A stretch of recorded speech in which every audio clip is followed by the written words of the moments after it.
नमस्कार मित्रांनो, माझ्या यूट्यूब चॅनलमध्ये तुमचं स्वागत. तर आज ज्या सापाबद्दल मी माहिती सांगणार आहे, हा तो बँडेड रेसर,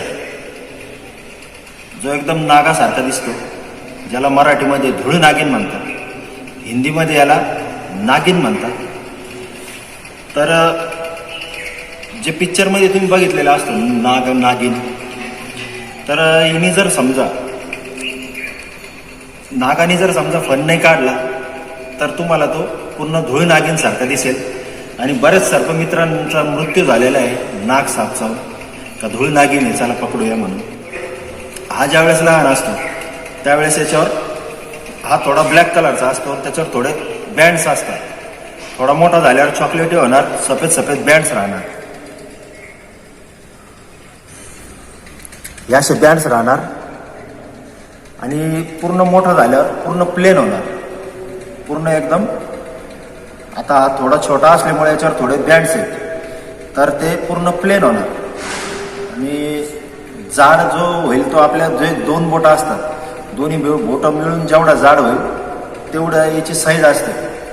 तसं नागाची जी साईज असते ती थोडा मनगटासारखा आपल्या जाड होईल, पण हा नाही होणार.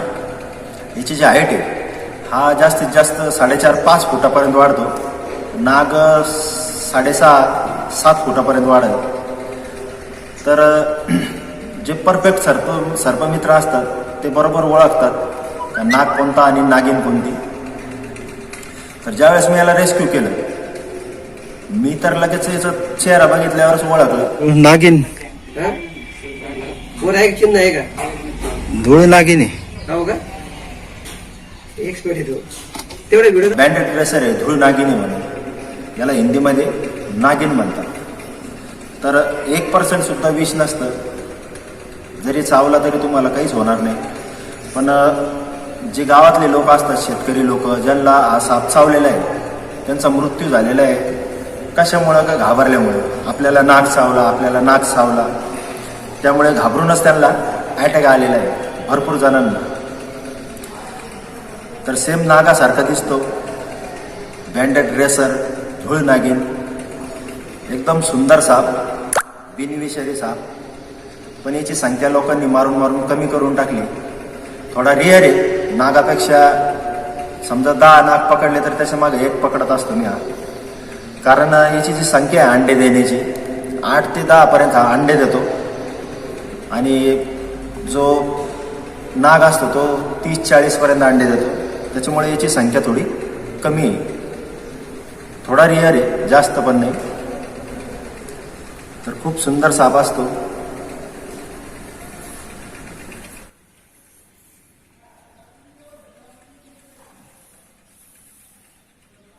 थोडा दूर सिंग मार.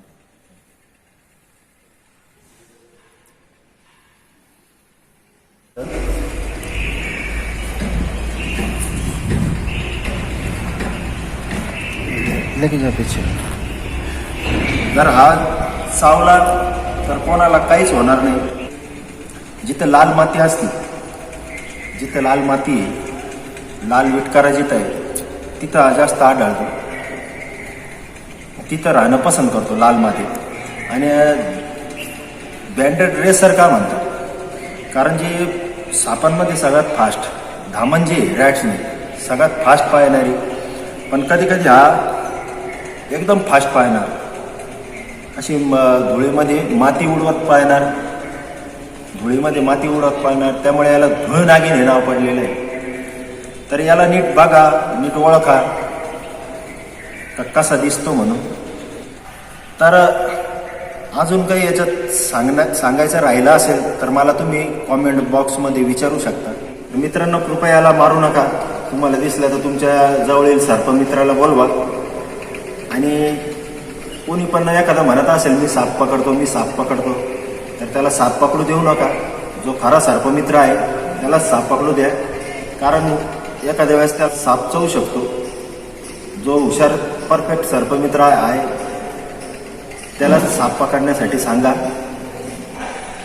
तर मित्रांनो, आशा करतो माझा व्हिडिओ तुम्हाला आवडला असेल या सापाच्या माहितीचा.